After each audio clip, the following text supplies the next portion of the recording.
Welcome to $100 Plus Mileage. This is the podcast about weather experiments, hot dog condiments, ranked choice voting, tiny houses, and the law. New Hampshire law, that is. Each week we talk about a bill with an upcoming hearing or vote in the New Hampshire Legislature, give you the unbiased facts, pros and cons, and tell you how to get involved. I'm Anna Brown, Director of Research and Analysis for Citizens Count. And I'm Mike Dunbar, Content Editor for Citizens Count.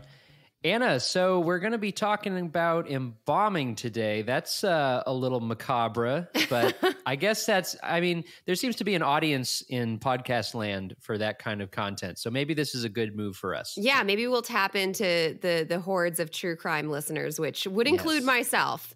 And I feel like for many of us, that goes back to our childhood with like those mummy books. I know there was that one book that I always loved, the picture book about how you become a mummy. And that in a way is really a form of embalming. It's a form of preserving the deceased. And so this has been going on for millennia. Embalming uses chemicals to slow down the process of decomposition, even more than refrigeration. After a loved one dies, it's often used for an open casket visitation or a funeral. In the United States, it's very common. Not so common in other countries. Religions, including Judaism and Islam, consider embalming a desecration of the body and forbid it. Right, and I understand that some environmentalists also object to embalming because of the use of chemicals, particularly formaldehyde. The last few years, especially in New Hampshire, I've been hearing about green burials, which generally reject end-of-life practices that can harm the environment, such as burning fossil fuels for cremation or using a vault with non-biodegradable material, stuff like that. So now we arrive at the bill, and this is another New Hampshire bill that starts with a young person, which is pretty cool. New Hampshire high school senior Anya Nickel learned about green burials as part of a class assignment on sustainability, and now she is working towards her Girl Scout Gold Award, which is kind of equivalent to an Eagle Scout, and she's doing this by advocating for the right to a green burial in New Hampshire. When Nickel started researching New Hampshire laws related to green burials, she received conflicting answers from town officials and funeral directors about what is allowed in state law.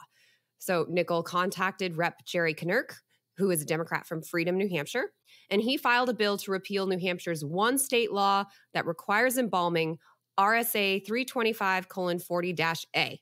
So don't need to remember that number. The law says no dead human body shall be exposed to the public for a period in excess of 24 hours unless said body is properly embalmed. Yeah, and that seems straightforward enough, but there's actually disagreement about what exactly that law requires. So according to members of the public who testified at the hearing for this bill, some funeral directors tell family that this law requires embalming for all burials.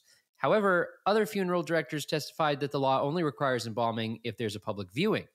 Families can reject embalming for private and family services. So it's sort of like, how do you read that wording exactly? Supporters of Knirk's bill, HB 1320, argue that repealing this law will make it clear that Granite staters do not have to consent to embalming after a loved one dies, whether they have religious or environmental or other concerns. To be clear, funeral homes and cemeteries could still set their own policies related to embalming. They just couldn't claim the state law requires it. Right. And opponents of HB 1320 expressed concern that repealing this law would lead family members to make misguided decisions about embalming a loved one after death. Eric Rochette, a current member of the New Hampshire State Board of Funeral Directors and Embalmers, submitted written testimony opposing HB 1320, and he wrote that the human body undergoes not only physical changes, but chemical changes as well once it stops functioning. These include, but are not limited to, discoloration and gas buildup. If any of the members of this committee has ever had the unfortunate chance to see a deceased person that has been gone longer than 24 hours unembalmed, then you understand exactly the reason it's necessary to embalm for public or even private viewing. Supporters of HB 1320 countered that refrigeration is enough to slow down decomposition. And this turned into one of those only in New Hampshire moments in the public hearing. One senator noted that his wife recently bought a standing rib roast, and the recipe said to leave it out on the counter for several hours to get to room temperature. And he wanted to know why funeral directors couldn't be so precise about how long it's safe to leave out a body. Then there was conversation about butchering processes and whether organ donation is similar. And I kept on thinking about Mary Roach's book titled Stiff. That book is all about the different things that happen to your body after death. It is one of the most darkly hilarious pieces of nonfiction I have ever read, and I highly recommend it. All right, well then, here's another topic that Mary Roach may have touched on. Supporters and opponents of HB 1320 also disagreed on whether embalming protects public health. According to the World Health Organization, human remains only pose a substantial risk to health in a few special cases, such as death from cholera, hemorrhagic fevers. In other words, while decomposition of a human body may be upsetting, it is not necessarily dangerous to people nearby. In fact, if someone dies of a disease like HIV or tuberculosis, it might actually be safer for funeral workers to leave the body intact rather than go through the embalming process. On the other hand, again, some funeral directors express concern about the potential health risk of a family member embracing or even kissing an unemballed body during a viewing. I know you go to funerals and wakes and those things, and it's very emotional. And they say embalming essentially, quote unquote, disinfects the body of whatever, anything that could be bad. Right. And it's important to note here that even if HB 1320 becomes law, there will still be barriers to green burial in New Hampshire. For example, most local cemeteries still require vaults.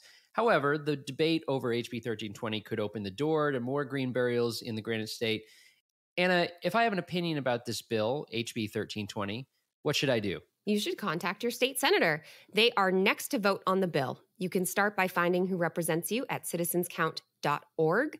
Click elected officials in the navigation bar, then select your town from the drop-down menu, and we show a list of everyone who represents you, including your state senator.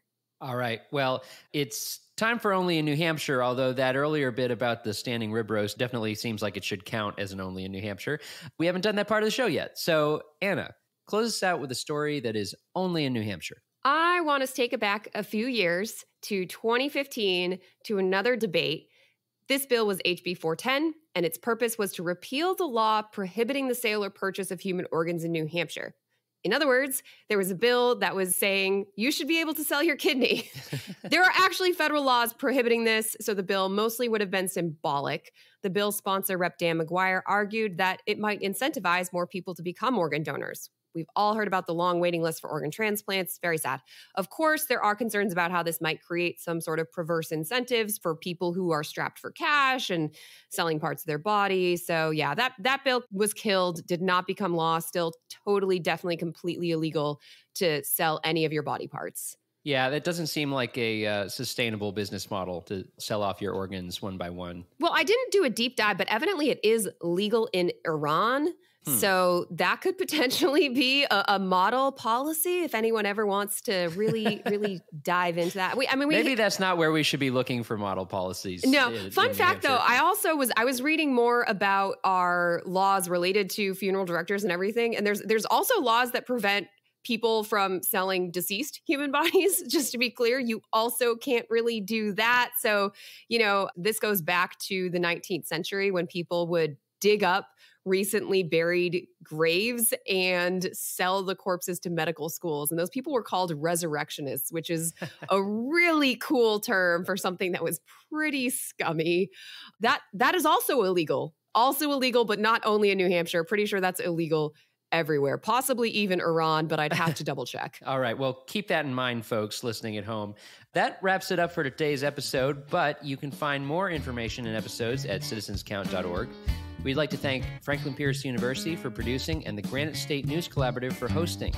Our theme music was composed by me, Mike Dunbar. And lastly, we thank you for giving us a listen and thinking about how you can be part of what makes New Hampshire by the people, for the people.